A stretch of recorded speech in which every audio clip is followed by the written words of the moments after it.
I just kind of had my mind made up and I was trying to do penny stocks and all these other side hustles, and that wasn't getting anywhere.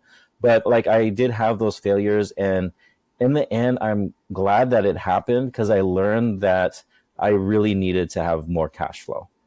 And I would have never landed on short-term rentals had long-term rentals worked for me. Imagine if I kept all those rentals that were cash flowing $100, $200 a month. I would have never been able to generate the amount of cash flow and tax breaks that I do today. So it sucked going through that, but I learned a lot from it. Welcome to the Physicians and Properties Podcast, the show where we teach you how investing in real estate can give you the freedom to practice medicine and live life how you want. Doctor! Doctor! Doctor! Doctor! Doctor! Now, here's your host, Dr. Alex Sabio. Hello, everyone. Welcome to another episode of Physicians and Properties. I'm your host, Dr. Alex Sabio. Today, we had a just super fun recording, super great guest, whose name is also Alex. Alex Sabio is just crushing it. He's a respiratory therapist who lived through and invested through the 2008 crash and was really forthcoming with how he ended up experiencing a foreclosure and a bankruptcy on a single family long-term rental property. And he talks a lot about his journey and how he was able to overcome those initial hurdles and the fear of getting back into investing in real estate. And what he did was ended up buying a luxury short-term rental property in the Smoky Mountains.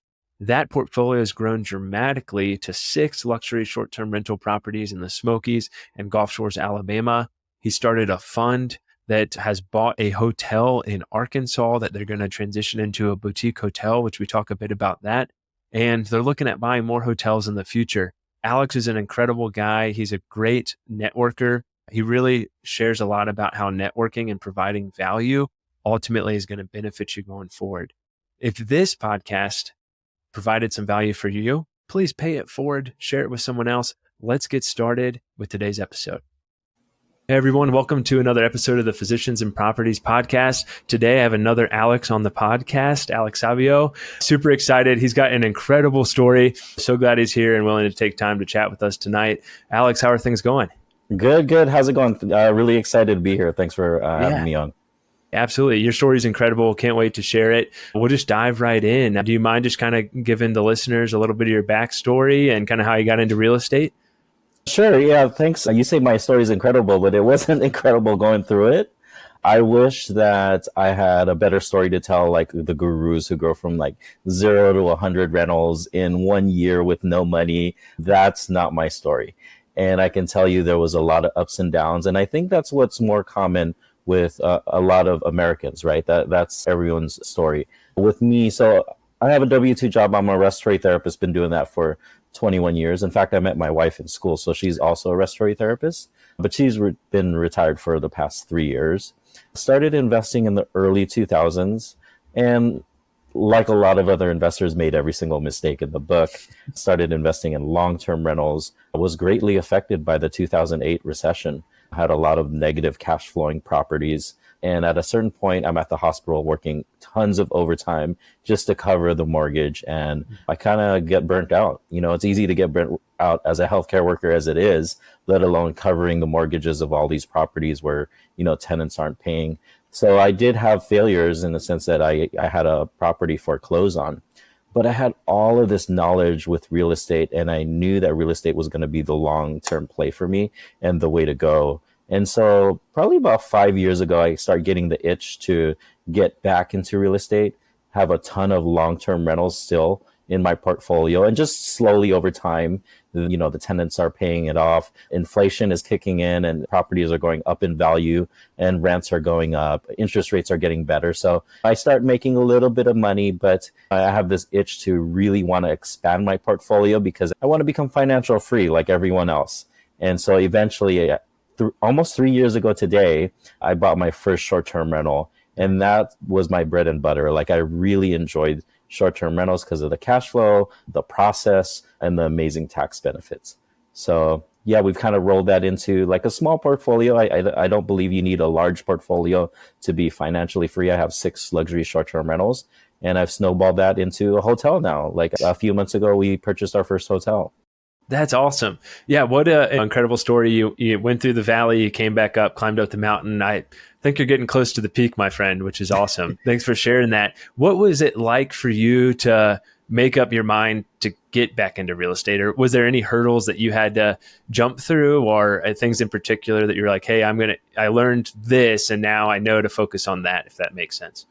Well, I had a bankruptcy and I had this mindset that I couldn't invest until X amount of years after you clear bankruptcy, which is BS. I wish I would have knew that just as long as I found a deal. And because of that, I missed out on so many deals. Like 2013 was probably the best time to buy real estate. The second time is now, but there was so many deals, but I was like, man, I just kind of had my mind made up and I was trying to do penny stocks and all these other side hustles, and that wasn't getting anywhere. But like I did have those failures, and in the end, I'm glad that it happened because I learned that I really needed to have more cash flow. And I would have never landed on short-term rentals had long-term rentals worked for me. Imagine if I kept all those rentals that were cash flowing $100, $200 a month. I would have never been able to generate the amount of cash flow and tax breaks that I do today. So it sucked going through that, but I learned a lot from it. Sure. Cash flow is definitely a good defensive thing to have and super protective of the asset. So yeah, glad to hear that you learned that. Why short-term rentals then? Other than, of course, the cash flow is a lot better, but why short-term rentals? I think a lot of this, I always say the harder you work, the luckier you get. And to be honest with you, I was just working my butt off and it kind of landed on my lap. I was working so much overtime, like a lot of healthcare workers, doing doubles, staying over, picking up the holidays, just to try to get back ahead. And at the same time, around 2016, somewhere around there was all of these politics on TV, and I was glued to it. And they're like, hey, this politician's paying zero in taxes.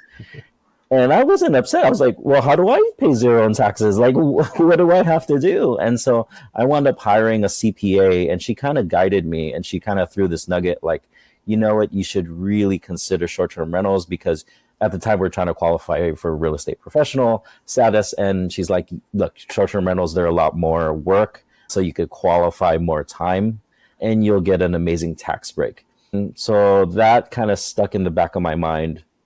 And then COVID hit and real estate investing just became difficult. And at that time, I just said, you know what, I'm just going to network with a bunch of people, as many people as possible.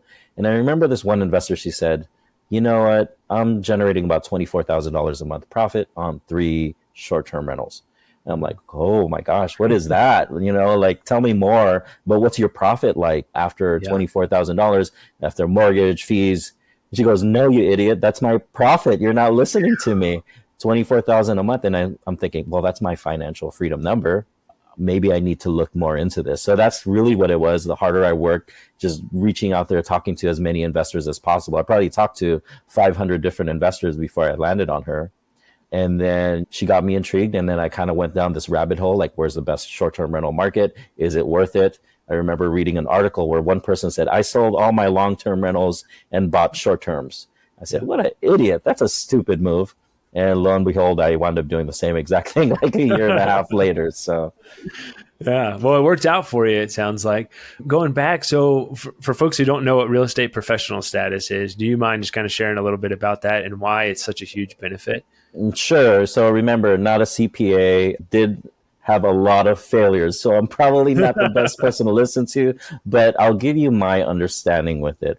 The reason why you want real estate professional status is because there's some amazing tax benefits there, especially physicians, right? Mm-hmm. Physicians, if you have like a significant other who can hit real estate professional status, you can start using some of the losses from your real estate to help offset your W-2 income.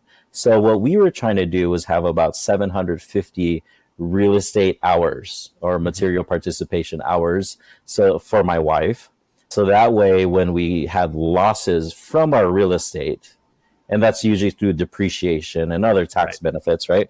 Then we can use those losses to help offset my W-2 income. So let's say I'm a restorative therapist who makes, I don't know, $150,000 a year, and I have $150,000 in tax write-offs. I can use that to help offset my W-2 income. So that's kind of the general explanation that I give people. There's a little bit more to it, but that's a pretty basic explanation. Yeah, it's a great explanation. It's got to be your primary job. You got to work in that more than any other, which is what makes it hard for physicians, respiratory therapists, medical professionals. But you hit the key point. Yeah, if you can get your spouse on board, if your spouse is able to. I've been trying to pitch this to my wife for a couple of years now, so hopefully she'll hear this and she'll be on board because it's incredible, the opportunities. And you're exactly right. That's that and cost segregation studies, accelerated depreciation. That is how the rich pay no taxes. And it's something that everyone can do, and incredible. I think tax benefits to real estate gets kind of understated, and folks are always thinking about cash flow and appreciation, but the tax benefits can be really important. It can be a game changer and just another way to gain value in real estate. Oh, it's huge. I mean, the first year after owning our first short-term rental, we get back a check for $41,000. That's more than what most Americans take home, right? And here I am with a check. And so what do I do with it? Well, I'm like, well, I got to get more properties. And so I didn't spend the money. So I wound up buying more properties that gave me more cash flow, that gave me more tax benefits. So you wind up falling into this loophole where you do have to buy more properties because you don't want to pay taxes. Yeah, exactly right. Also not a CPA, but this works really well with short-term rentals, cost segregation studies. We're doing it right now on one of ours as well. And it's exactly right. I know people who are buying one short-term rental every year for that same reason. So they can do that cost segregation study and write off on their taxes. There are some changes happening with the government right now, and the percentage of what you can depreciate is starting to decrease. I think right now it's at 80%, and there's talks of that decreasing even more with the current administration, but still an incredible opportunity to get all that depreciation up front instead of broken up over the 27 and a half years. So super cool. Yeah. Well, that's awesome. Well, how'd you find your first short-term rental, first market you invested in? Randomly, to be honest with you. I mean, I put out a rookie question out there, and whenever you put out a rookie question, the internet's pretty mean when you come out there vulnerable, like, hey, how do I find this? What is this? So I got a ton of hate from like an online forum. They're like, you idiot, why don't you research it some more? There's YouTube videos. But it was weird. I probably got like 100 replies, and overwhelmingly, like, people would list like their top short-term rental markets, and a lot of people kept telling me about the Smoky Mountains of Tennessee. Mm-hmm. Like, where the hell is that? I've never even heard of it. Like, I live here in Southern California. Like, I can't even locate Tennessee. I've never even been there, right? And so I went into this mode where it was like, you know what? Just before this, I said, you know what? I don't care who it is. Who's the best tax professional out there? And so I wound up hiring her.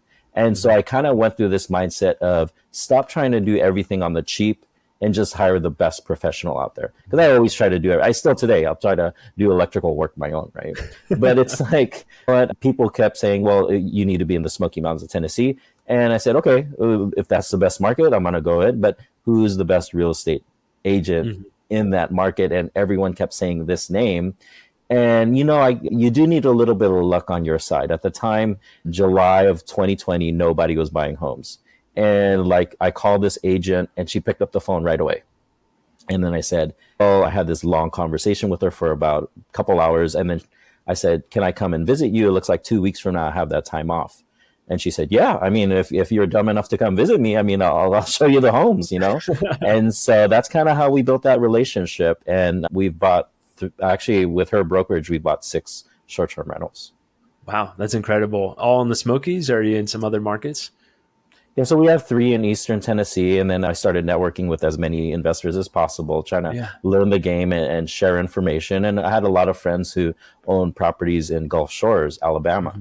I'm like, where's that? I don't even know where that is, right? I didn't even know they had a beach. What are you talking about? And so we wound up, at the same time, I wanted to expand my portfolio, get more tax breaks. And actually, is one of my long-term rentals in a market, Huntsville, Alabama. I had 3 homes there. One of my tenants was about to move out, and I'm like, I really don't want to fix this up. I called my property manager. I said, hey, do you think you could sell this? And she said, yeah, I have a cash buyer, quick close in 14 days, no contingencies.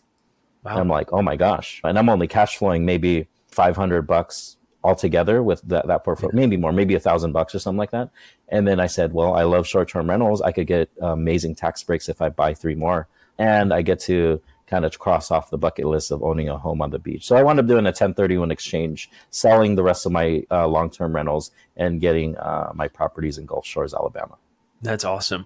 Just so I can feel really bad about myself, because we were also looking at places in the Smokies in like 2019. A 4-bedroom, like nice cabin was $290,000. And I was like, oh, that's too much. I'm not buying that. What did you pay for yours, if you don't mind me asking, the first one? And what's it worth now? Okay, so let me preface this. So I am cheap as hell. For those of you that don't know, like I'll never buy ketchup. I don't get it because I have I have a drawer full of free packets of ketchup, right? And it's an Alex thing. Yes. And so like my long-term rentals, they were all anywhere from $60,000 to $80,000. Like I was buying them on the cheap and they'd rent for $1,000 a month. Right. And so when I go to my agent, she goes, this is the one house you need to buy. It's going to cash flow the best. Trust me on this. And I'm really hesitant. Right. And I said, well, how much does it cost? And she goes, $625,000. And I'm like, whoa, wait a minute. Wait, you have anything in the 200,000 range, 300,000? Yeah. But she was right. And that's where I had to step back and say, who's the expert here?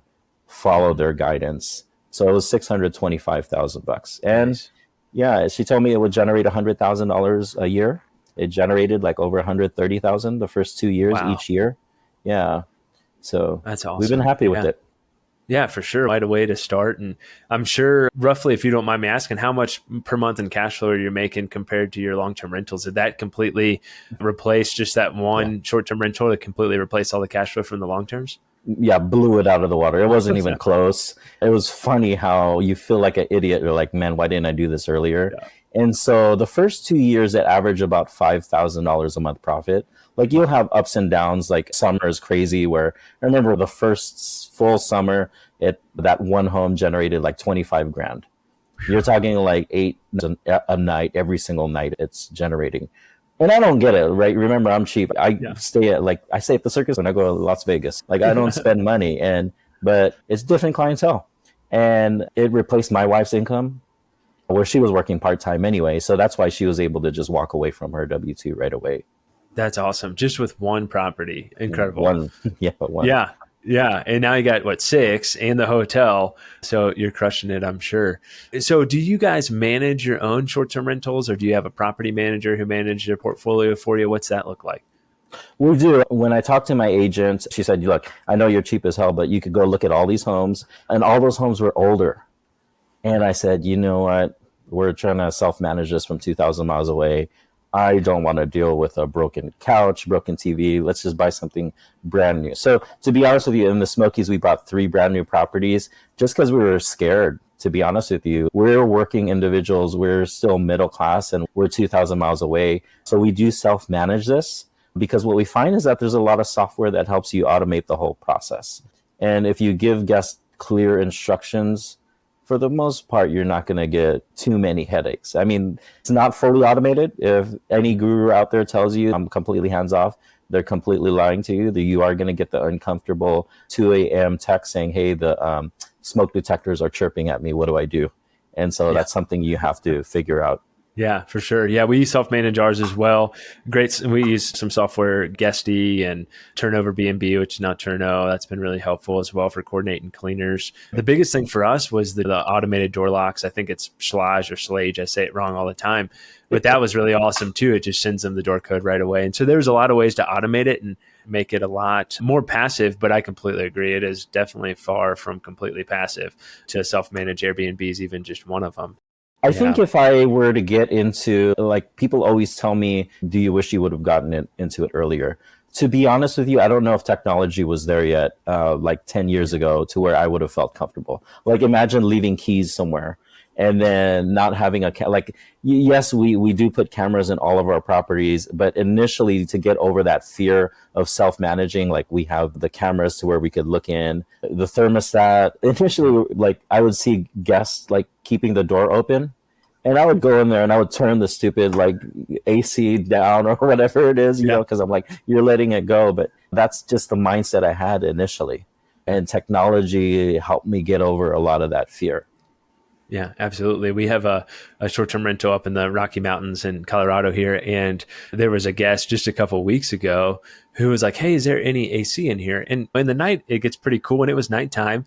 And so sure enough, he was leaving the door open because he had a rip roaring fire in the fireplace, I imagine. Yeah. And that's why it was so hot in there. And so it's funny what people would do in these homes that aren't theirs. You probably have some good stories, or maybe not good stories, of guests that have stayed there. What's one that sticks out in your mind of like a terrible guest experience? Yeah, like overwhelmingly, people are good just in general, right? I think overwhelmingly, you're not going to have that issue. And I would say about 98% of the people will be genuine good people, but you will have that, like every month we'll have one bad guest because just with the amount of guests that we have to deal with. But we had a brand new pool cabin. This is a 4-bedroom, 4.5 bath, 3 levels. The downstairs has an indoor pool. We're excited because we're like, oh man, the indoor pools here in the Smokies bring in so much revenue. And someone rented it out and they poured bubble bath in the pool. Right. And we're like, what the heck's going on? Our cleaner shows up and there's this foam just kind of like, almost like imagine a rave or something where some type of party where there's foam just sticking out. And they're like, there's no way we could clean this. And it's a back-to-back, meaning there's a guest checking out. They checked out at 10 a.m. and there's someone coming in at 4 p.m. And there's no way they're going to clean it. And it's peak season. This next guest is coming in and he's paying me $900. And whenever you have something break in your short-term rental, right. What do people say? Well, this is the reason why I rented this and it's not working. Yeah. They're always, it could be the blender. Like, hey, the blender is broken. This whole reason why we rented this because of the blender and I want a refund. And so we like to get ahead of it and put ourselves in the guest shoes, and we wound up refunding him. I think we refunded him like $1,500 or something like that. And he still gave us a 5-star review.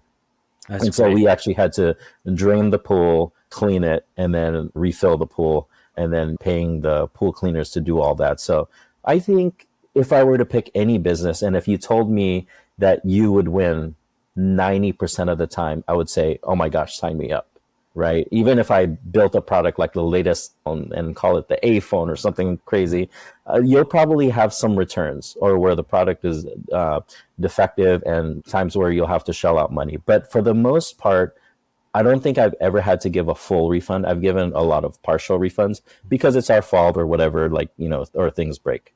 But yeah, we do win most of the time. And the horror stories are far and few between. That's good. Yeah, similar in our experience as well. And I found that it's just been a better experience overall, just giving them a partial refund up front. Hey, even if it's something silly or even if it's kind of ridiculous, there's been some times we've offered partial refunds for the blender, not really, but something to that degree. And it's just overall been better for us. And really, it's so important to have those 5-star reviews too. And so that's the hard part about short-term rentals, to be completely honest. And one thing that does frankly frustrate me about ours is that like you are kind of stuck with the 5-star reviews. Yes. And you need those 5-star reviews so bad to continue with your occupancy and continue getting plenty of guests in your home. And so that's something that can be a little frustrating. And I think, frankly, guests from time to time, that the 2% know how to work the system to get discounts and to get money back and so forth. So that can be frustrating too. But I agree with you. Overall, the vast majority are fantastic guests. And it's been really fun to get to meet people and just have people stay at your place for their honeymoon and all kinds of other things, which is really cool to share those life experiences with them. Right. So that's awesome. Yeah. It kind of boosts your ego a little bit too, because they're like, this place is amazingly decorated. I'm like, man, I put that plant there. I got to design it on. So yeah, I mean, positive affirmations from the guests, overwhelming. I mean, it does make you feel good. Yeah. Why the luxury short-term rental space? Just a one better. It was the guidance from my realtor. Really, like I said, I probably would have, if it were me, I would have bought something for $50,000. But it was like, what? These are going to be your headaches, and these are going to be the guests that you deal with. If you go up in this price point and have this bed count, you can get it to where you have multiple families. And so that's really was, and not only that, as far as a big part of why I was getting into this was the tax benefits. Mm-hmm. And what we found was like, hey, if you go down in your purchase price, you might feel better, but you're not going to get that amazing tax return that you would have got. So my CPA kind of guided me, and she said, you know what? Yes, stick within this purchase price because this is how much tax write-offs you need.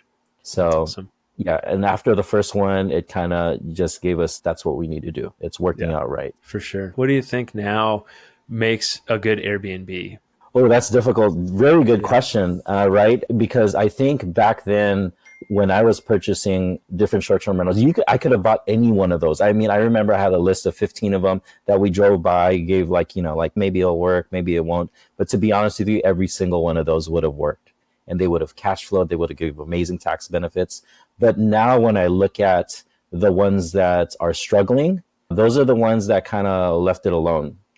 And so for me, I like new, modern. That's me, right? Mhm. And those are the guests that I'm targeting, and we're having a good time with that. What I can tell people is that those that don't reinvest into their business are going to struggle.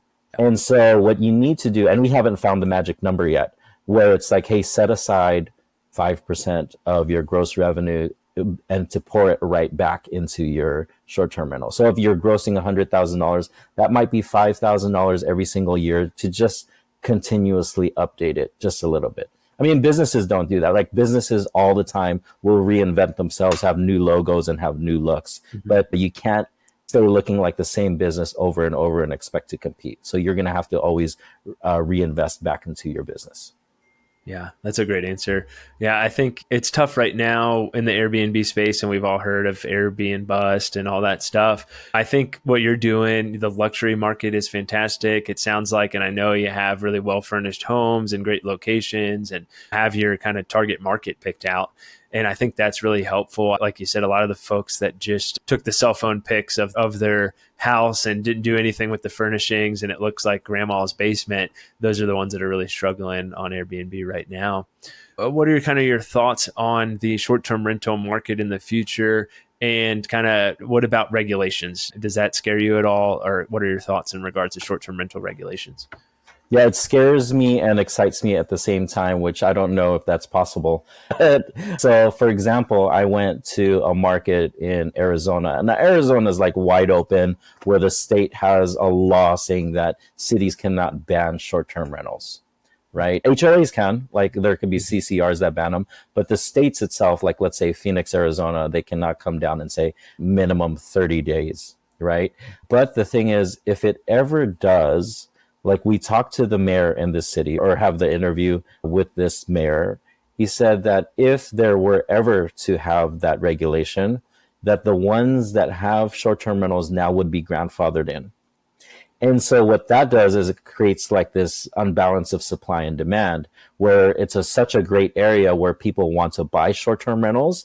And so if this is a 4-bedroom home that's a short-term rental that generates, let's say, $200,000 in gross revenue versus this home that is a primary residence that you can't short-term rental out. Well, I can't buy this home that's a primary residence and short-term rental it out. I have to buy the ones that are existing short-term rentals, which actually kind of drive up the appreciation for that home in the future.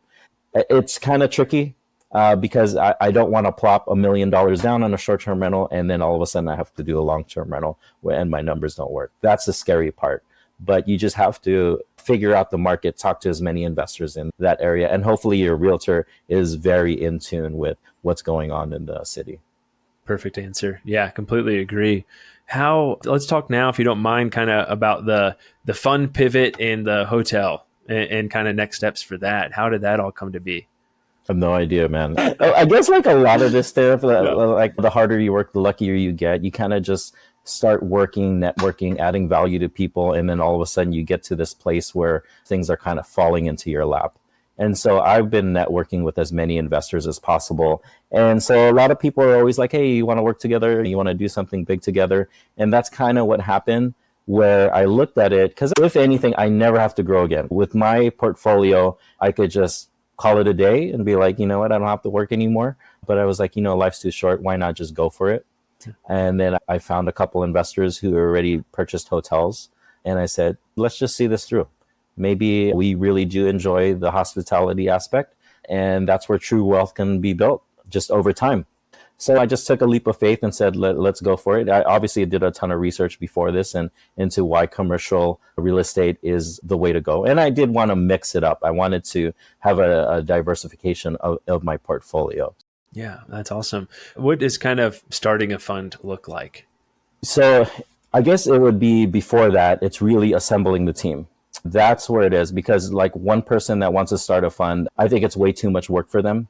It's really like I have someone who is a former attorney, and she could like look at contracts way easier than me. Like I'm reading it, I'm like, I don't know what this says. Where are the emojis on this contract? Like, can someone break it down for me or simplify it? So she's better at that. And then we have someone on our team who does operations on hotels. I have no idea on how to operate a hotel. And so he's a key factor in that. And then we have someone that raises money very well, right? And so when you start putting your team together, then you could start thinking, oh, maybe we could put this fund together. And then there's all of the boring stuff. You know, you really just go to an attorney and be like, and just kind of lay it out for them and then use their guidance. Like, okay, here's the framework.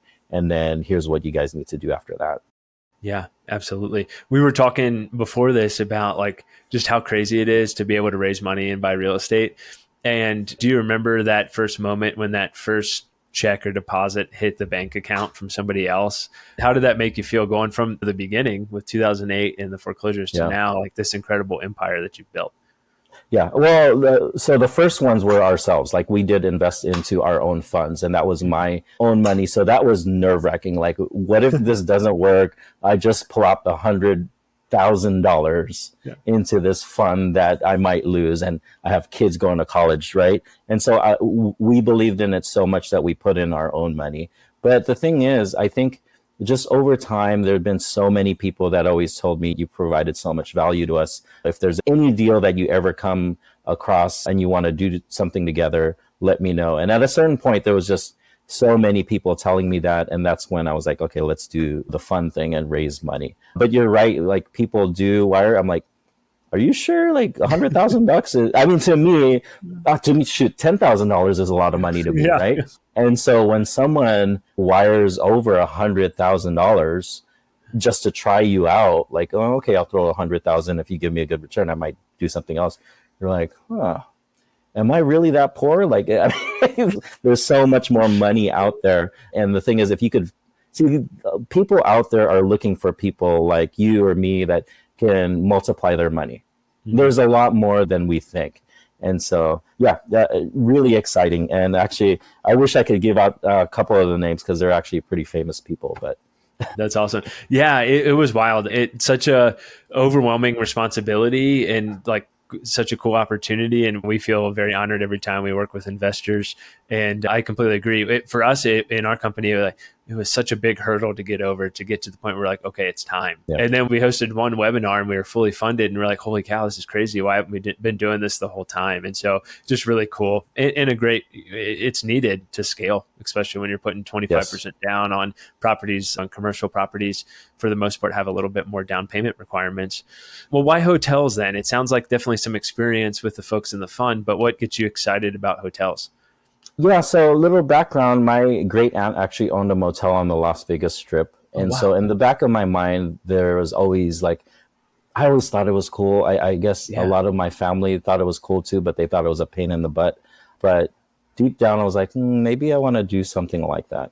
It was actually a motel on the Strip, like near where the "Thanks for visiting Las Vegas" sign in. And it's actually, I think the airport, I actually wound up buying them out in like the early 2000s.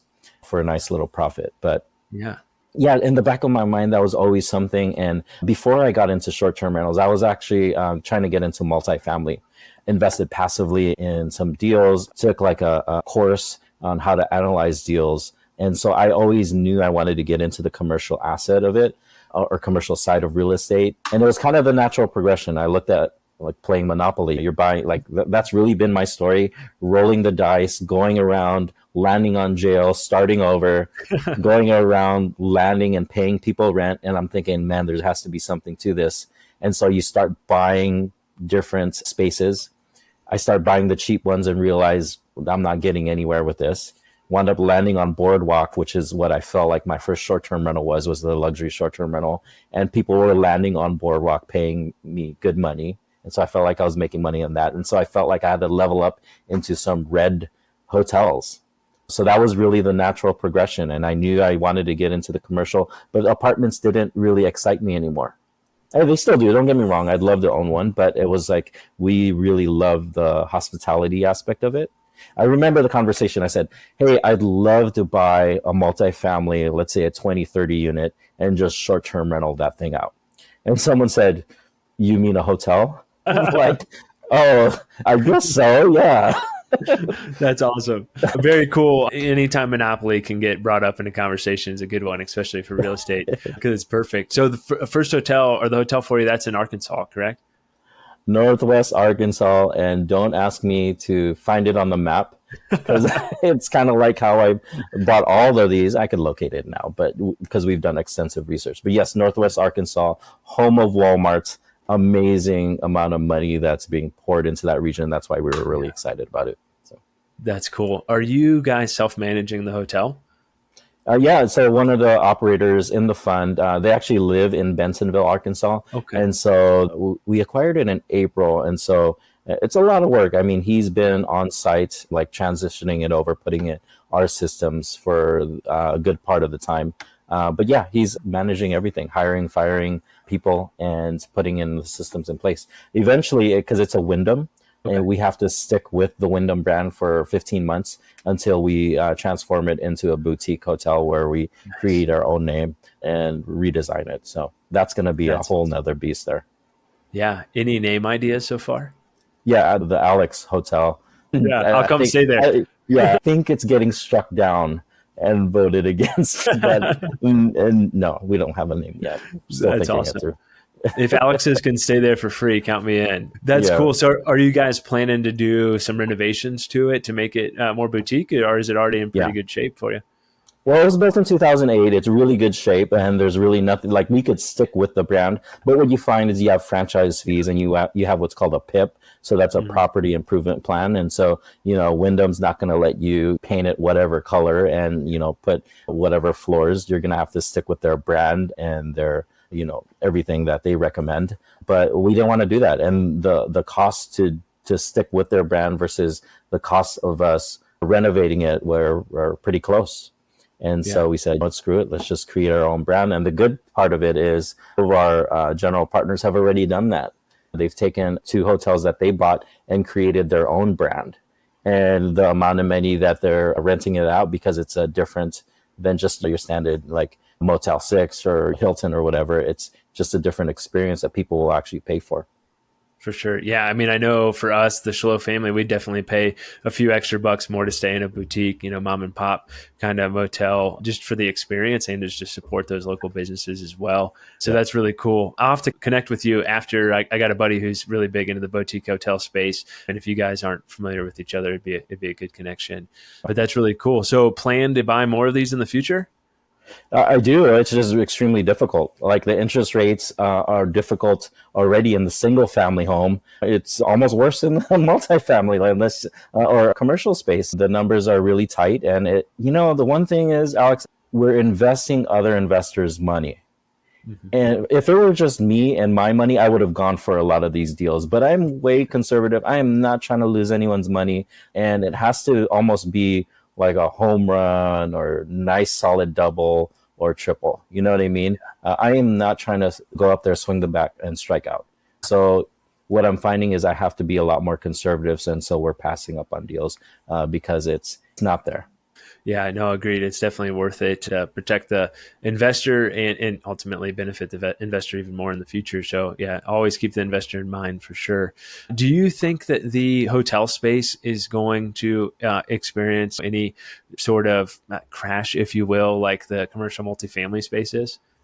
Well, there's going to be a lot of loans that are due and where people are going to have to refinance here soon. I don't know why people didn't get like a 30-year or 25-year fix, but there's always like a good percentage of people where if they're going to refinance this year or next year, the interest rates have spiked so much that it just doesn't cash flow for them anymore, especially if they're bad operators and where their numbers are tight. So there will definitely be some deals there. That's kind of the whole point of the fund.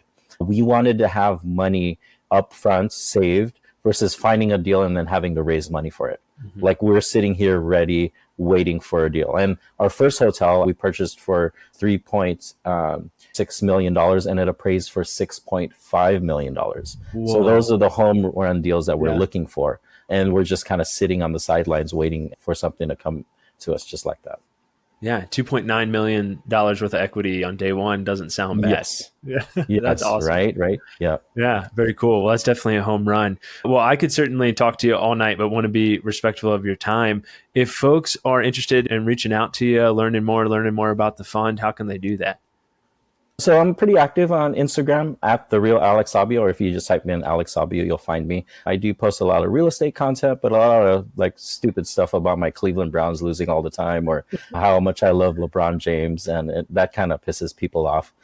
But also on Facebook, you can find me, Alex Sabio. I do have a Facebook group called Healthcare Professionals Investing in Real Estate, where I love helping other healthcare professionals get started or even kind of guide them along the way. Absolutely. Yeah, we'll be sure to put the links to that in the show notes. Speaking of the Cleveland Browns, I'm actually good friends with Wyatt Teller, who plays on the line for the Browns. We went to high school together, good buddies. Yeah, so I feel your pain because I root for the Browns for him, and it's been rough. So we'll see what happens this year. It's rough every year. I just kind of know it's like you embrace the suck. You're going to have a bad day at work and you just kind of go through it. There's always hope. This is the best time of the year because every single year we think we're going to win the Super Bowl until 2 games in. And then Absolutely. we realize we're the Browns. Yeah. Well, that's one game more than the Washington Commanders or football team, whatever you want to call them. Oh. That's been my team. Yeah, it's just been a disappointment my whole life, to be honest. So we'll see with new ownership. But well, Alex, is there anything we didn't hit on that you'd like to touch base on? No, it's good. I mean, if anyone wants to get a hold of me, I love talking real estate. I love helping people out. If there's any way I could add value to people, just reach out anytime. I love talking. This has been awesome. I love talking with you. Love this conversation. We'll have to have you on again sometime when you get a couple more hotels. But with that, we'll go ahead and wrap things up. It's been Alex and Alex with another episode of the Physicians and Properties podcast, signing off.